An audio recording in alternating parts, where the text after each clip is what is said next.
Donc chaque année, il y a la négociation annuelle obligatoire.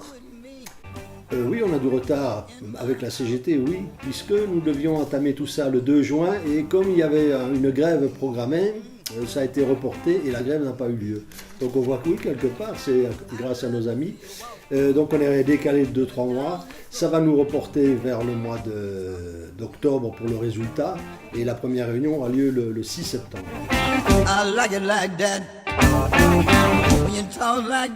Ce qui se passe avec la négociation annuelle, c'est que normalement dans toutes les entreprises, l'augmentation du salaire a lieu au 1er janvier. Donc qu'on soit chez Rapide Côte d'Azur ou Vectalia Anti, c'est comme ça. Même si on le négocie plus tard, en mai ou en juin, il y a la rétroactivité qui nous ramène au 1er janvier. Ce qui n'est pas le cas chez nous.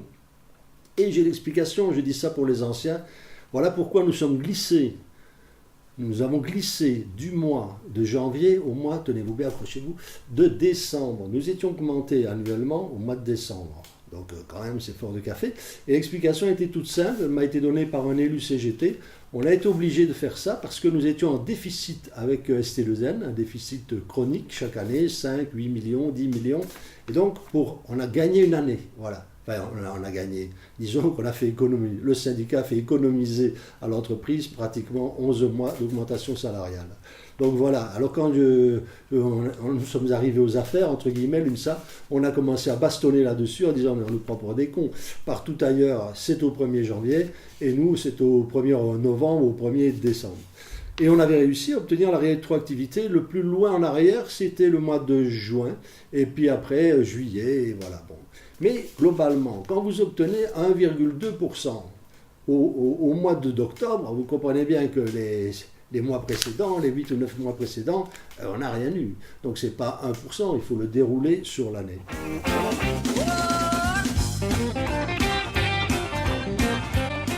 Le bilan, pour nous, il est bon.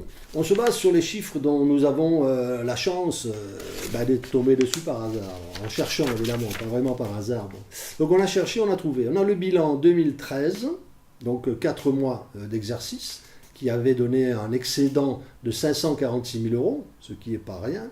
Et puis on a eu accès au bilan, enfin le compte financier, ça s'appelle exactement, un bouquet de 40-50 pages, le compte financier de 2014 avec un excédent de 1 730 000 ou 750 000, je ne me rappelle plus exactement, mais en tout cas 1,7 million, c'est sûr. Donc nous sommes pratiquement sûr que chaque année, avec le nouveau système, c'est-à-dire la régie, avant il fallait arroser ST2N, les cadres, les apparatchiks, la marque, etc. Donc ça a dégagé beaucoup de millions qui étaient déjà évacués, on n'envoyait pas la couleur. Là, on sait qu'on a un plus, un bénéfice. Ce bénéfice, la loi concernant un établissement public industriel commercial interdit de ne pas le réinjecter. On ne peut pas l'évacuer, le donner à la métropole, au maire pour combler les trous, etc. Non, du tout. Il doit être réinjecté chez nous, en interne. Et nous réclamons notre part, nous qui sommes à la production, on produit. Les camarades seront d'accord avec ça, la production. Et donc cet argent, il est quelque part à nous. Et il faut qu'une partie nous revienne. On est d'accord qu'on ne veut pas la totalité, on ne va pas faire un hold-up, mais quand même, une grosse partie doit nous revenir. Elle peut nous revenir de plusieurs façons. Et pour répondre à ta question, Tony, sur le bilan, on a préparé une petite feuille qui est la page numéro 7 du compte financier, où vous verrez en jaune surligné l'excédent 2014 dans la colonne et l'excédent 2015 sur 4 mois. 4 mois, un quadrimestre, on le multiplie par 3. 3 fois 5, 15 et des poussières, donc on voit qu'on n'est pas loin d'1,5 million, 1,7 million, on est peut-être même en progression. La direction a refusé de nous donner les chiffres 2015, mais on finira par les avoir. Et le 6 septembre, nous assistons à la première réunion de la négociation annuelle obligatoire, où on va monter avec une enveloppe, on a une idée de ce qu'il y a comme pognon, on va monter avec des propositions, et je ne vais pas vous les donner maintenant, on se réserve quand même la primeur pour le 6 septembre, et on va communiquer beaucoup là-dessus, parce que les chiffres, c'est l'émission des chiffres et des SAR, les chiffres, ils sont là, ils parlent pour nous, et nous devons en retirer notre part.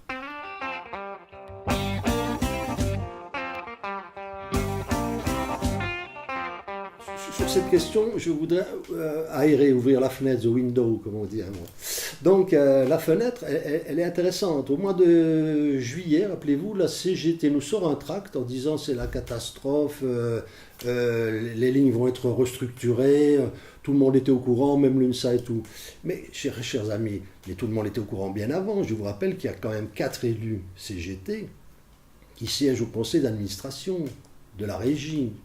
Et donc c'est à la régie qu'on discute des budgets de l'année suivante.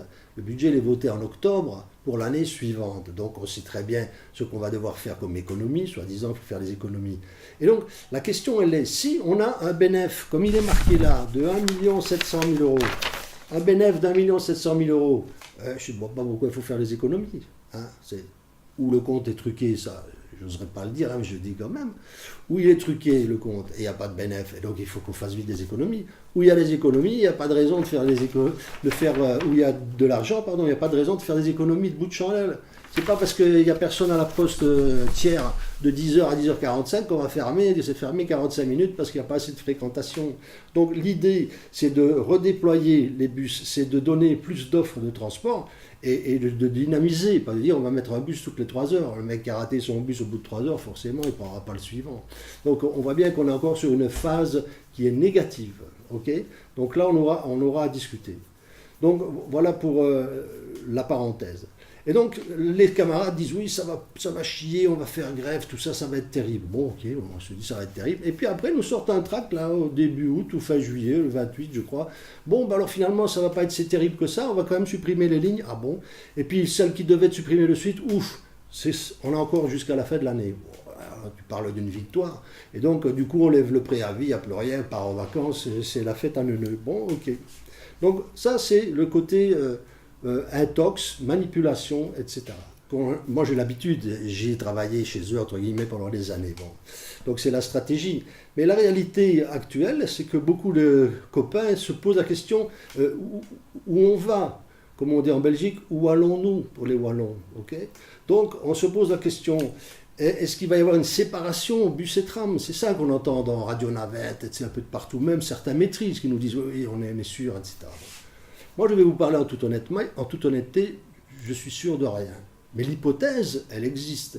Et elle est presque, je dirais, vérifiable. Elle est presque créditée par la façon dont on voit évoluer les choses. C'est-à-dire qu'à Drappe, il se met en place une entité autonome pour fonctionner seule. Hein, okay. Et ça, c'est inquiétant quelque part. Okay. Le code, pareil. Et plus tard, vers 2017-2018, un dépôt à l'ouest ou 2, selon qu'on va encore séparer peut-être bus et tram. Et ça, c'est la porte ouverte, évidemment, une fois que tout est bien séparé, à ce qu'on appelle le lot. On va loter dans une DSP le lot un tel, le lot un tel, le lot un tel. Pour la régie, il est plus intéressant pour elle de conserver le tram qui transporte 110 000 personnes par jour avec 21-22 rames et un effectif plus restreint que tous les bus avec tous les chauffeurs et les services, etc. Et on voit bien qu'ils sont déjà en train de restreindre le service bus tout doucement. Donc l'hypothèse, oui, elle existe. Elle est plausible. Elle est plausible. Maintenant, ce serait un choix politique. Et on sait que les politiques, bon, ça va, ça vient, un coup c'est à gauche, un coup c'est à droite. On sait le mec de droite est à gauche, le mec de gauche est à droite. Puis souvent, ils ne sont pas du tout réalistes. Okay. Donc, nous, chauffeurs de bus, nous, l'UNSA, nous sommes vigilants. Nous avons des copains UNSA au tram et au bus. Mais on est vigilants et on dit oui, c'est une hypothèse sérieuse et il faut ouvrir les yeux. C'est pourquoi nous étudions, nous nous renseignons, nous vous informons. Donc l'UNSA se bat pour toi, pour nous, parce que nous on est chauffeurs comme toi, même si certains disent qu'on ne roule pas, tu nous vois assez te saluer, on est sur la route, et le plus rigolo c'est ceux qui écrivent ça qui y sont jamais. Bon ça c'est... On a l'habitude depuis plusieurs années, je me retiens. Bon. Donc on a l'habitude. Mais on est là, on est sur le terrain, et on se renforce, on fait le ménage aussi de temps en temps quand il faut, mais on se renforce, et on va encore se renforcer sérieusement. Je dis ça pour ceux qui savent écouter et lire entre les lignes. Et je crois que l'avenir appartient aux Tramino, certes, mais appartiendra aussi à l'UNSA, qui va de plus en plus être à ton écoute, mais surtout apporter les réponses, les bonnes questions. L'avenir, ça se prépare. Gouverner, c'est prévoir. Et on n'est pas là, nous, pour nous placer, nous-mêmes, placer notre famille, se mettre à l'abri, trouver des places et des planques. Nous, on roule comme toi et on se battra pour toi.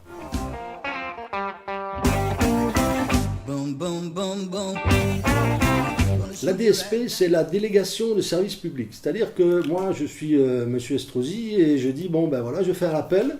Je dis, voilà, j'ai un service de bus et qui c'est qui veut répondre à l'appel? Voilà le cahier des charges, il faut faire ceci, cela, etc. Alors les mecs, ils viennent, ils regardent, ils font des calculs savants et ils disent, ben nous, on va mettre tant de pognon, tant de pognon.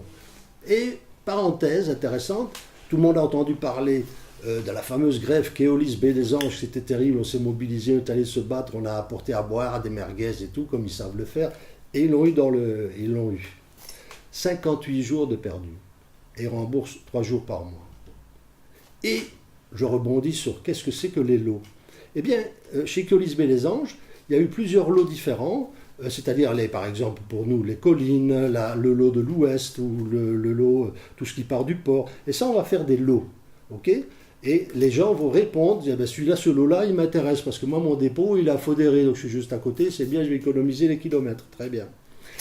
Et ce qui s'est passé à Keolis, qui est très intéressant, c'est que ce qui rapportait le plus de pognon, oui, parce que je continue là-dessus, parce que c'est passionnant, c'est que la sous-traitance RLA, nous sous-traitons 27%, donc presque 30%, de notre activité est sous-traitée avec des sociétés comme Rapide Côte d'Azur, Keolis Baie des Anges, et puis d'autres petites sociétés qui roulent aussi pour nous.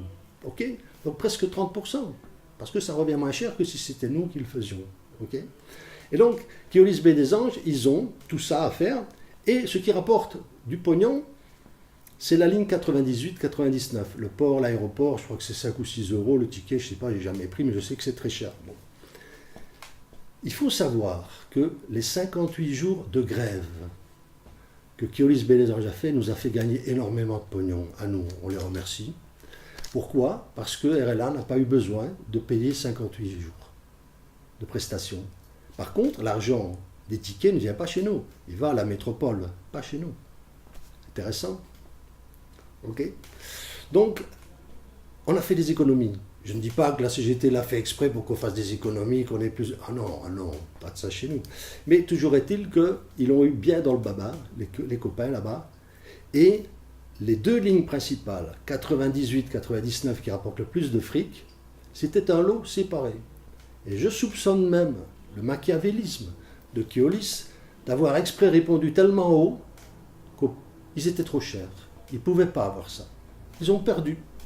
Et ils ont perdu la ligne sur laquelle étaient tous les élus CGT, avec une prime de 5 euros par jour. Les autres, ils avaient droit à 3 euros. Égalité, fraternité, tout le tralala des camarades. Voilà pour te répondre sur le système de l'eau. Et une DSP, c'est quand je lance un appel d'offres, et que en face, les grosses sociétés me répondent. Alors il y a un truc qui est très rigolo. Encore une dernière parenthèse et je ferme boutique parce que on en a pour la journée. Bon. Donc, dans le Vaucluse, Transdev, qui tenait tout le Vaucluse, a tout perdu. Et c'est 2 petits patrons qui ont répondu à la DSP et qui étaient moins chers que Transdev. Et les spécialistes de Transdev, ils sont chez nous. C'est Transamo, les spécialistes qui viennent pour restructurer, voir comment ça fonctionne. C'est vous dire un peu les spécialistes en la matière. Donc là, on voit bien qu'on est dans quelque chose de flou. On voit bien qu'il y a encore l'empreinte Transdev qui est là derrière. On a rentré un directeur qui vient de chez Transdev, Aix-en-Provence. Des choses un peu louches comme ça, comme si on préparait le nid pour la future naissance du nouveau grand réseau Transdev du 06. Ce sont tous ces indices-là qui, personnellement, en tant que, je m'excuse de dire ça, ex-théologien, habitué à l'analyse des textes, à l'herméneutique et tout ça, m'interpelle. Et moi, tout le monde le sait, je vis que pour le syndicat, je dors très peu, et donc je réfléchis beaucoup. Et quand je roule, je dis toujours au patron, à tous mes patrons, quand je roule, je réfléchis pendant 7 heures comment je vais vous niquer. Mais pas vous personnellement, pas vous, bien sûr, l'ensemble, ce que vous représentez, c'est-à-dire les gens qui vivent sur notre dos. Parce que le patron, c'est quand même nous qui le nourrissons. N'inversons pas les rôles, s'il vous plaît. On peut changer de patron assez facilement. On peut pas changer 800 chauffeurs du jour au lendemain. Donc, soyons réalistes, revenons au fondamental. Le fondamental, il est syndical. C'est la défense du salarié. de tous les salariés. Et c'est la vocation de l'UNSA. Et tous ceux qui ne respectent pas à l'intérieur cette vocation, qui ne respectent pas l'éthique de l'UNSA, eh bien, nous les mettons dehors. L'UNSA, il y a une discipline, il y a du sérieux. Et si vous voulez nous rejoindre, bienvenue. Mais chez nous, il n'y a rien à sucer. Ok ? Il faut que ce soit clair. On veut faire du vrai syndicalisme. Moi, je suis sur le départ prochainement. Je l'annonce, cette bonne nouvelle pour les camarades. Et la mauvaise, il y a l'équipe de relève qui est encore pire, qui arrive. Et ça, l'UNSA, vous pouvez compter sur elle. Et nous serons présents Et nous serons présents en 2017 pour l'élection du conseil de discipline. Parce que là, on va envoyer du lourd. Et vous verrez que les candidats qui seront là, ce sont des gens qui sont passés par des sales moments.